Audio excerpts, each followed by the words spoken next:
Eh bien, dans cette séquence, nous allons voir le positionnement relatif des objets. Alors, le positionnement relatif des objets peut se faire à travers de nombreux outils. On verra les outils de centrage pour la rotation, les outils de snapping d'objets ou d'accrochage des objets les uns avec les autres, les grilles d'affichage et le déplacement du point 0 des grilles de façon à pouvoir définir un petit peu ce point où on le désire. Et ensuite la définition de l'échelle des règles. Donc passons tout de suite au positionnement relatif des objets. Eh bien, nous avons ici 4 objets de formes diverses et pour le moment, le déplacement de chaque objet se fait d'une façon indépendante et rien ne nous indique le positionnement de ces objets les uns par rapport aux autres. À partir du moment où nous allons cliquer sur l'aimant, qui est le snap d'objet, eh bien, le déplacement de chaque objet se fait par rapport à d'autres objets. Donc on voit par exemple le positionnement de l'étoile par rapport à cet objet ou par rapport au texte. Donc par exemple, si l'on veut aligner ici tous les objets sur le bord gauche de ce rectangle, il suffit de rechercher le trait qui nous permet de nous positionner. Voici. Et voici. Donc nous avons un bon moyen de positionner les objets, par exemple par rapport à un bord gauche, par rapport à un centre. Voici les deux objets alignés par leur centre. Ou par rapport à un bord droit. Voici le positionnement de ce rectangle par rapport à l'étoile. Ils sont alignés parfaitement sur les bords droits.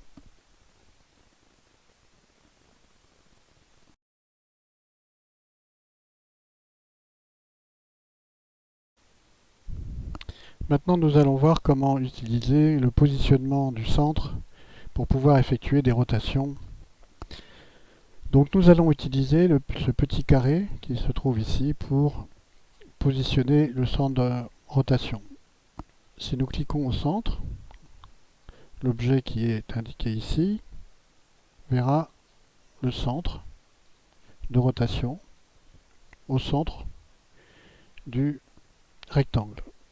Si je clique sur un coin droite, vous voyez que ce centre de rotation est passé sous la droite. Si je clique à gauche, il passe à gauche. Si je clique en bas à gauche, il est à gauche, etc. Maintenant, si je change de figure, je vois que ici, mon centre s'est déplacé à peu près à la gauche de cette étoile. Pas tout à fait sur la pointe, puisqu'en fait, cette étoile dessine un rectangle et que ce centre s'est déplacé sur le rectangle. Pour le mettre au niveau d'une pointe, il suffit de déplacer ce centre et notre étoile va bouger autour de ce centre. Alors c'est un peu plus compliqué pour une figure comme celle-ci. Donc le centre est calculé ici par rapport à un rectangle virtuel qui encadrerait cette figure. De même, si je clique à droite, eh bien là aussi il va sortir puisque ce positionnement de ce rectangle serait ici. Donc il suffit de mettre ce centre sur le bord pour pouvoir ensuite le faire tourner autour de ce centre. Pour un texte, on a la même situation. Donc ici, alors la sélection est différente. Pour le faire tourner, voilà. Ici, je suis au centre. Ici, je suis sur le côté. Donc voilà pour ce qui est du positionnement, des rotations et du petit carré magique qui vous permet de positionner ce centre de rotation.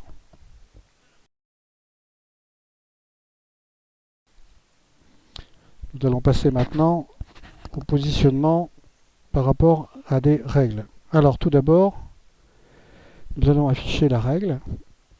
La règle se trouve donc dans les barres, au niveau des rulers, avec le raccourci qui est CTRL-L. Donc vous voyez que cette règle va s'afficher ici, sous forme de mesure en centimètres.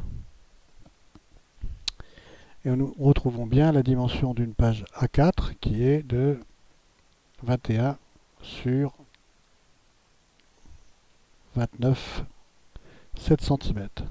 Il se trouve que le 29,7 se trouve en haut et non pas en bas, comme on pourrait s'y attendre, parce que c'est ce qui a été choisi par implicite, c'est de faire les Y dans ce sens et les X dans cet autre sens. Il est possible de changer cet ordre.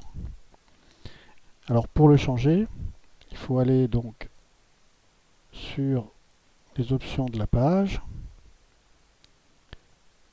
chercher les grilles et les règles. On voit que donc les X augmentent vers la droite et que les Y augmentent en allant vers le haut. Si je fais en allant vers le bas, vous voyez que le 0 ici maintenant correspond ici au sommet de ce papier.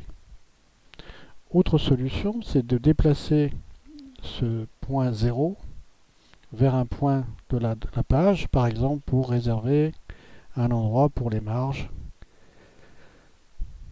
Comme par exemple ici, je déplace en prenant cette petite croix pour la déplacer pour définir mes marges. Donc maintenant le point 0 correspond à ce point-là. Alors imaginez que je veuille vraiment que ce point 0 soit figé dans la page. Eh bien, il suffit de prendre ce point 0 ici, ce point 0 ici. Donc j'ai bien mon point 0 qui se trouve là, et il est maintenant matérialisé par cette ligne rouge. Je peux d'ailleurs en rajouter autant que je veux. Donc il suffit de prendre l'endroit où vous voulez mettre votre barre, ici, et la descendre ici. Maintenant je suis à 10, 10, et donc j'ai un carré parfait sur cette page.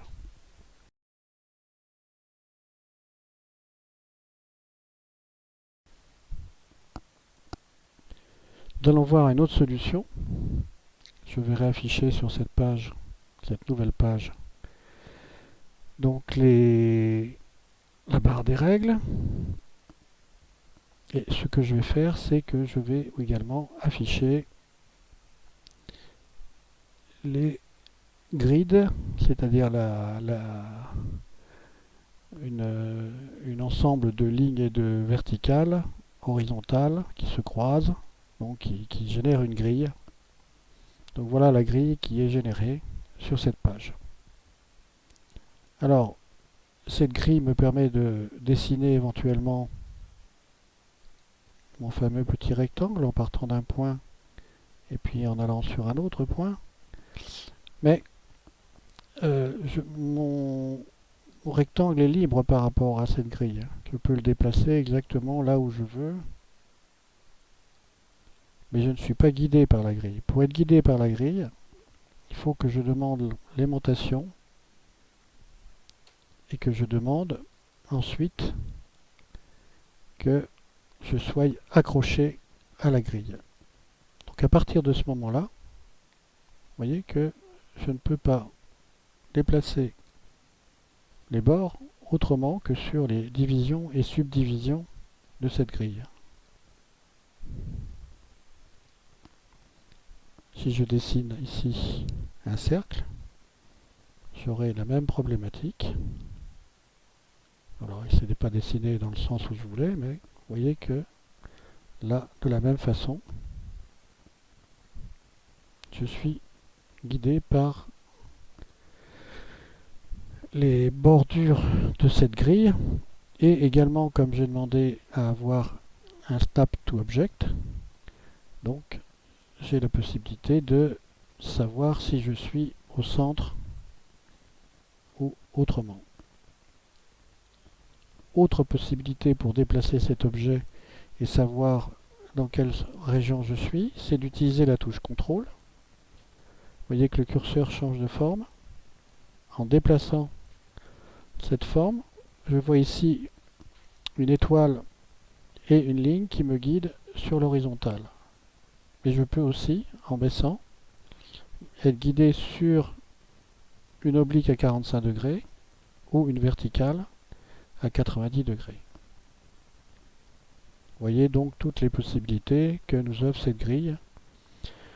Donc je peux changer les caractéristiques. Je clique de droite dans la page, je vais dans les pages options.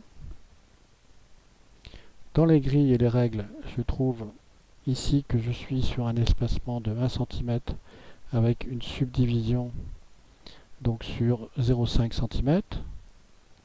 Donc je vais passer à quelque chose de beaucoup plus grand, 10, et je vais mettre 5 comme subdivision. Je l'applique. Vous voyez que maintenant mes subdivisions sont beaucoup plus larges. Ici je suis à partir de 10, 20, et je me déplace donc de 2 cm en 2 cm. Donc vous pouvez changer à tout moment ces grilles pour pouvoir aligner les objets les uns par rapport aux autres. Voilà, ici je suis aligné. Voilà, maintenant mon cercle est exactement la dimension de ce rectangle. À bientôt.